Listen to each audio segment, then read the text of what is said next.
Welcome to Take Care. This is the podcast that helps you understand the background and habits of change makers. Host Rish Sharma and his guests give you the wisdom to help you learn a little more and get a bit better every episode.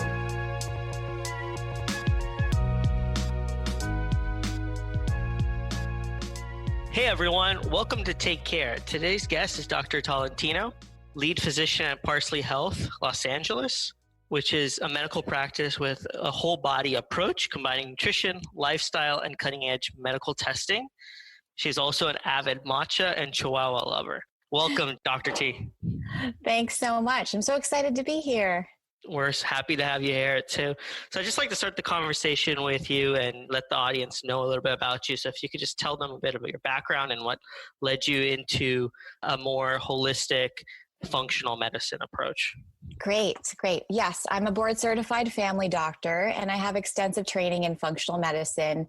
I also have a specialty in hormone optimization and a special interest in integrative oncology work. So I think as of late, I've kind of encompassed a lot of different things blended into one.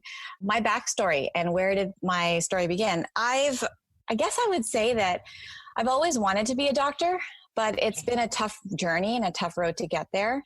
And I say that because there's just been lots of in between and making decisions about making sure that this was the right choice for me. And that really started in college. So I did a Bachelor of Health Science at University of Florida.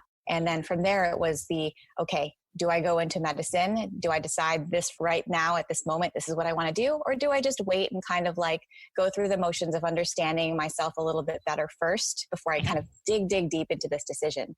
So I ended up working at a doctor's office right out of college in Naples, Florida. And he was an osteopathic doctor who was fresh out of residency. So it was really cool just to see what that was like and work in his office as a secretary. I understood billing. I got to meet patients. I got to do a lot of things. And I decided that I wanted to apply to osteopathic school. So as an osteopathic doctor, the philosophy is, again, it's more of a whole body systems approach where the entire body is interconnected with every system. And that's what I appreciated about it. What I loved about family medicine is the idea that you could see somebody throughout the course of their life and understand them through their lifespan. So you could see children, you could then see them grow up into adults. You could really dig into every decade of their life and also care for elderly. So family practice was one where you would be able to see patients of all different ages. And that's why I chose that. And digging more into functional medicine, I really started learning and understanding it more after my own breast cancer diagnosis. So in my early 30s, I was diagnosed with breast cancer. And after that point, it really changed the way that I thought about myself and thought about my body, how my body works. And that really dug into learning more about integrative medicine and functional medicine behind not just medications and things like that and diagnosing and treating, but also understanding that medications were only one tool of many tools in a toolbox to help care for and treat and nourish people. So it was really like the experience of just facing my own personal serious diagnosis that kind of helped me embark on that whole healing journey for myself, which then in turn became a passion, a lifelong passion to be able to provide this type of care to our patients at Parsley. Well, thank you for breaking that down. I think that's a really interesting way of approaching the health and maintenance of someone's own self. I think there's a statistic out there that 60% of adults have at least one chronic condition, a majority of which are modifiable or reversible. So I think these types of practices where we're managing it for a systemic, secure, long-term benefit is much better approach than just subscribing something every time there's some ailment. Yeah, and I think it comes down to doctors being able to have the time to explain these things to patients, right? Mm-hmm. So, when you're very quickly seeing patients in just a short amount of time, it's difficult to really distill it down to help them understand exactly what's going on with their body. We take a lot of time at Parsley to be able to do that. And I think that's one thing I love. I have the luxury of time to be able to spend with patients to really talk them through and help them understand what's going on. Yeah, that's great. I think the extra time to explain things, to understand it on a systemic level is a lot better for the patient and the doctor. So definitely the right move. So, you mentioned Parsley several times. I mentioned it in the intro. Just for people that aren't aware, what is Parsley and what is your mission there? Yes. So Parsley Health, our mission is to bring the best of primary care and the best of functional medicine blended into this new integrative approach to everyone everywhere. And we're trying to hold to that, especially lately as we've expanded into our virtual realm. We've been seeing patients virtually for quite some time now, and we are now in more than 38 states across the country. And that's a big mission of the company, is to be able to provide this preventative, whole person, patient-centered care that's really collaborative with patients. It's not just the doctor telling the patient, it's the doctor, a health coach, and the patient, almost like a care team, being able to do this from many different locations when in the past we weren't able to do that. We have offices in New York, Los Angeles, California, and San Francisco. So we've got 3 main hubs, but we also see patients virtually in more than 38 states now, which is exciting. Yeah, that's fantastic. And when did the company start? We started in 2015, and then I was actually at the Parsley Health Los Angeles location for the past 18 months or so. So you got substantial growth over that time. I think there's definitely a demand of customers that are looking for these resources. Huge growth. Just so that people that may be considering this and taking this different approach, what are some concrete differences that they can expect from visiting Parsley or functional medicine's office versus going to a traditional medicine's office? Great question. So at Parsley, we're board certified in either family or internal medicine as a starting basis. A majority of our physicians are. And then we also have that added lens of functional medicine. So functional medicine is this holistic, whole body approach to wellness where we look at every aspect of health. You're looking at physical, mental health. You're trying to understand patients' bodies better. You're also discussing nutrition. You're discussing sleep. You're discussing movement, stress, hormones, GI health, digestion, and so forth. So comprehensively, we try to look for the root cause of problems rather than just treating symptoms. So that is one difference in the way that it differs from traditional medicine. The other way I think it differs is the fact that we spend ample amount of time with our members. So typically our first appointment is 75 minutes.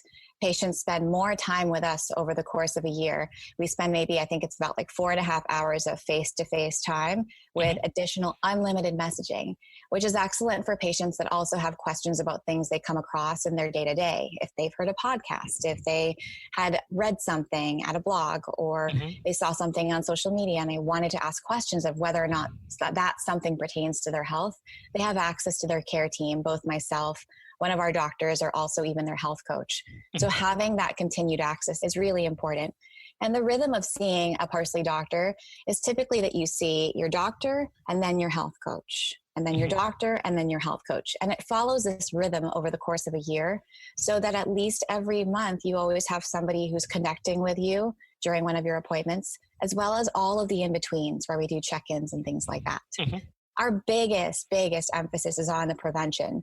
And this is very appealing to family medicine, right? Especially as you really do want to treat people throughout their lifespan, and you're trying to create and preserve this optimal wellness every stage of their life, starting from birth all the way forward. So I think that this type of medicine should be available to as many people as possible, and educating people on the fact that there is a different way to approach it. It's definitely one of our missions. I am still a board certified family doctor, so I still prescribe medications if I feel like that's necessary. And we talk about risks and side effects and benefits and short-term use and long-term use, and how I can support your body while you're taking these medications and so forth. So it's not that we've like let go of that practice. We've just added this lens, this functional medicine lens. So then everything kind of integrates into a holistic system as opposed to not treating the root cause, correct? And if somebody was assessing their overall wellness, what are some key things that they can do to see where they are appropriately, just to keep a normal check-in with themselves? Yeah, no, that's a great question. To assess your overall wellness, you really have to take a step back and do these constant check-ins with yourself and like just think about how your day is. You know, let's just start with there. So if you listen to your body and you want to do an overall check-in, a great way to do this is to really go from the beginning of your day to the end of your day. So if we just start with one day versus overwhelmingly starting with, how am I doing in my life? So for example, when you wake up in the morning, how do you feel? Do you feel exhausted? Do you feel energized? And as you kind of go throughout the day, how is that energy? Do you feel this afternoon slump after you eat? When you're exercising, how do you feel after you exercise? What about before? What about your motivation to exercise? When you're eating, how do you feel with your meals? Do you notice a difference in, man, I feel like my stomach and my digestion is really talking to me. It's grumbling a lot. There's a lot of gas. I'm noticing a lot of bloating. My bowel movements aren't regular. Those types of things. Just paying attention to those types of symptoms. And then at the end of the day, do I have any issues with brain fog? Am I having trouble sleeping? Am I having a lot of stress and anxiety that's difficult to control? How are my menstrual cycles if you're a female? Just understanding that and just figuring that out. There's lots of little check-ins and little questions that you can ask yourself so that you can decide if those are symptoms of something that's bigger. If there's a bigger picture to the fact that you're waking up feeling super tired or going to bed and feeling like, man, I'm just tired, but I just can't get to bed and I'm wired at night. Doing these little check-ins on like different aspects of your health, whether that's sleep, movement, stress and anxiety, if that's your digestion, if it's your hormonal health, those types of things. It's almost like we sometimes glaze over it and we forget about how important those things, but those things are also the cornerstone of the way that we practice, because those things are part of your day-to-day, part of your everyday. And sometimes you don't realize that one or two things could really be bigger problems. Thank you for going over that. And I think, it's a lot about a self-awareness and self-checking in. But, somebody that might want some more concrete examples, what are some pillars to a healthy lifestyle, putting into tactics for people? Yeah, nutrition, movement, mind, body, specifically like managing stress is a huge one. And sleep, I would say, are great pillars of a healthy lifestyle. And these are the factors that determine like exactly how you feel on a day-to-day basis. I think there's so many misconceptions, even about doctors and how we look at this sometimes. And sometimes you feel like, the doctor is always supposed to know what's best for you. But ultimately, the patient knows what's best because you know your body best.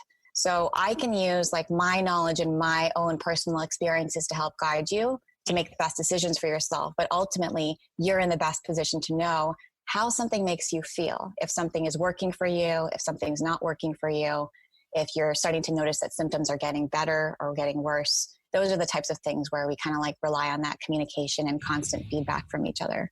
Thank you for providing those pillars. And you mentioned misconceptions. Is there a particular misconception that you'd like to debunk right here on the podcast? Oh man, how much time do you have, Rishi? Feel like if you had more time, we could probably go through so many others. I think maybe just the biggest misconception right now is that when you go back to the pillars of constructing a healthy lifestyle, and that sometimes you feel like certain doctors or people know best, you have to really reflect on what's going to work best for you, and that everything that's out there in the media, in social media, and people that are touting their own personal experiences, we all have to think of it in terms of each of us is a unique individual body, and what works for somebody might not work for you. And there's plenty of reasons why that may be the case. It could be because maybe you have genetics at play. Maybe you have a family history that's different. Maybe you live a completely different life. But from a unique perspective, every single person is unique. And you can't always say that just because something worked for somebody else, that that's going to be the same thing that works for you. And there's so many different things that are coming out at us with lots of different articles on things that we should do and what we shouldn't. So trying to like guide yourself through the weeds and kind of like get through and make the best decisions. It's really important to have a supportive care team that can help make those decisions for you, who really knows you at a level that these other people and these other things don't. So yeah. Thank you for bringing that down. So I'd like to move to another topic, one of your specialties, and discuss bodies, microbes, and hormones. And so we'll start with microbes and kind of what the importance of your body's microbes are for people so they can understand that. Sure. The human microbiome, I guess I would define it as all of the microbes in your body, and it's amazing. So there's colonies of different types of microbes throughout your body, and in the gut, on your skin, in your mouth, the vaginal areas. So there's plenty of different types of microbes that live all over the entire body, and each serves a purpose. Each serves a unique purpose. Microbes play a role in the immune response, digestion, your weight, even your mood. And microbes also have the protective functions that can be impacted when there's some sort of an imbalance in the body. So there's actually I think you had a question about the different types of microbes. Yep. Yeah. So I think there's actually 7 different types of microbes. Okay. You've got the bacteria, the archaea, protozoa, algae, fungi, viruses, and even helminths. But when we talk about the human microbiome, we're generally talking about the bacteria, the fungi, the viruses, and protozoa. But some of the most studied would actually have to be the bacteria and the viruses. So how do they work together to benefit? What are the benefits as a result? Or what are negative things? There's overgrowth of certain microbes. Yeah, no, that's a good question. So some of the issues with microbes, it really just depends on what part of the body you're discussing. There's different environments, right? So different environments with different types of microorganisms throughout the body. Sometimes different places also harbor the same types of microorganisms. Chronic digestive issues, for example. If you're having like chronic digestive problems, this could be one indication of issues with your gut microbiome. And so we often discuss solutions to this, lifestyle measures included, as to really help incorporate different things. And sometimes this is helping patients understand, the role of probiotics, understand the role of fiber or prebiotics and how that improves digestion, understanding gut inflammation and irritable bowels, understanding bowel movements and how important it is to have a regular bowel movement. So it kind of just depends on like what specific issue that you're having so that we can help patients put it into context, with chronic digestion being one example. Another example, for example, is the vaginal microbiome. That can easily be disrupted, and women have all different types of symptoms when they have a disruption in their vaginal microbiome as well. So that's why it's like really important to be conscious about what types of symptoms your body is having. And typically whenever we have some sort of symptom, this is our body's way of talking to you. So if you're having a lot of gas or bloating, this is your digestive tract talking to you. If you're having problems with the bowel movements, same type of thing. If you're having irregular menstrual cycles, this is your body saying, hey, listen, something's going on. If you notice that you're having brain fog and fatigue, and this is consistent on a regular everyday basis, this is also your body telling you, hey, something's going on. So it's helping your body understand and decide the symptoms, kind of tying it together with different types of bodily systems. And some of them are even they're all related. So there could be one that's affecting other systems as well. Are ways where you can figure out, maybe, for example, it is my digestion and my gut microbiome is off. Yeah. So you mentioned in the description of using probiotics, and then now there's also prebiotics out there. If you could just break down to people what the benefit of both of those are and what it's doing to help those microbes. Yeah. So on a basic level, probiotics and prebiotics are both incredibly useful and helpful to help support your body's digestion, right? So I always like to think of probiotics as being the different microbes that will help flourish in the gut. And I always like to compare it to like a garden. Have you ever gone to like Epcot or Disney whenever they have like the big garden, like conventions and things like that? And there's all different types of flowers, and there's some weeds in there, but all different types of flowers. I always like to think of that as like the different types of bacteria in the gut. And then I think of the prebiotics as fertilizer.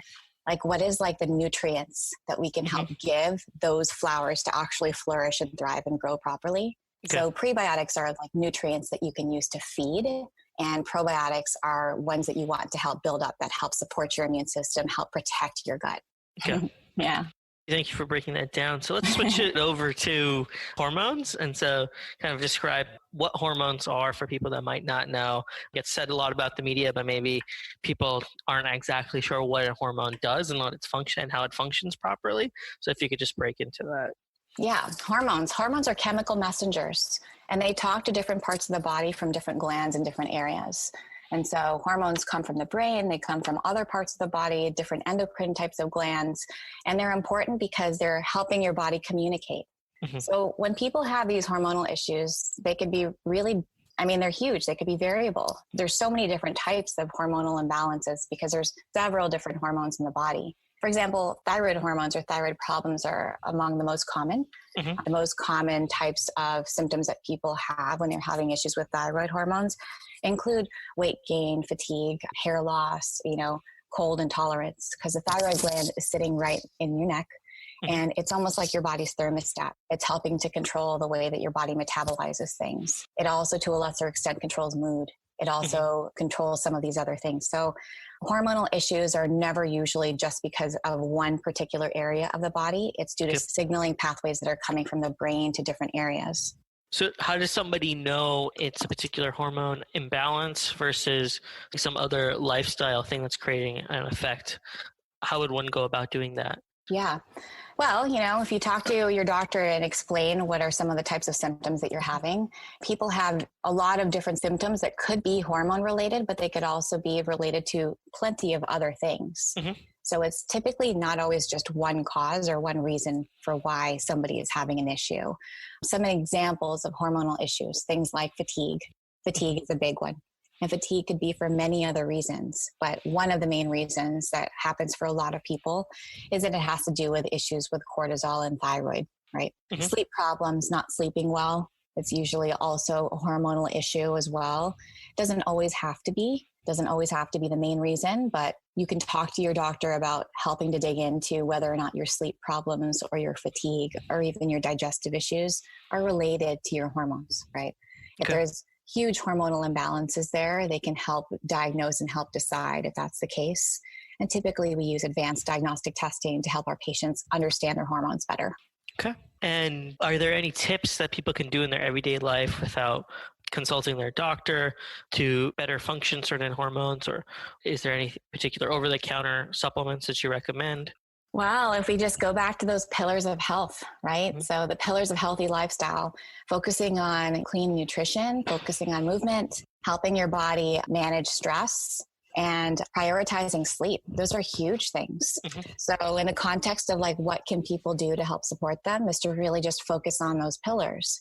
Okay. And then when you need additional advice or you feel like you're stuck with trying to figure out how to optimize and focus on those things, that's where Dr. at Parsley can really help you kind of hone down on it.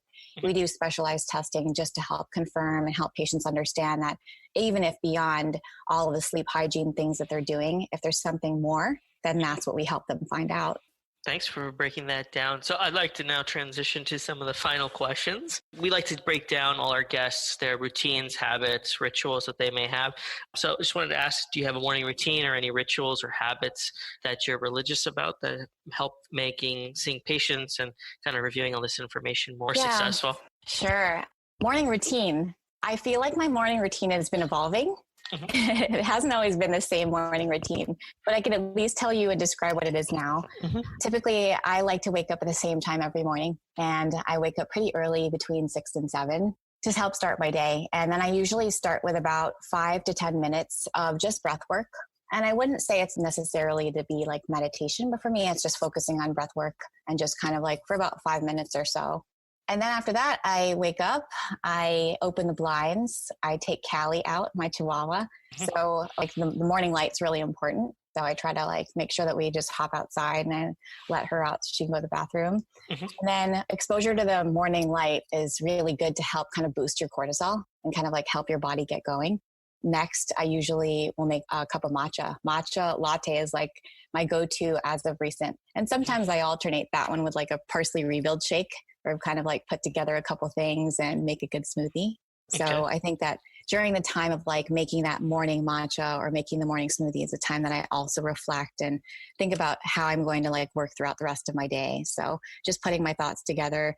And I think a lot of people use that morning time to just gather their thoughts. Either they're making coffee or making tea or something like that. So that's the way that my morning looks. And then I get started. I just get ready to rock and roll after that. Nice. Sounds complete. Sounds great. So what does personal care mean to you? Personal care, that means learning to develop the skills that are necessary to listen to your body, give it what it needs, what it's asking for, and understand if that's best. Listening to your body is actually a skill that you have to develop, and it requires constantly checking in. And like you said, being self-aware, being intuitive, and asking yourself, how does this make me feel? If I do this thing, how does it impact me? If I eat this, what type of nutritional benefit am I getting from it? How does it make my body feel after I eat it?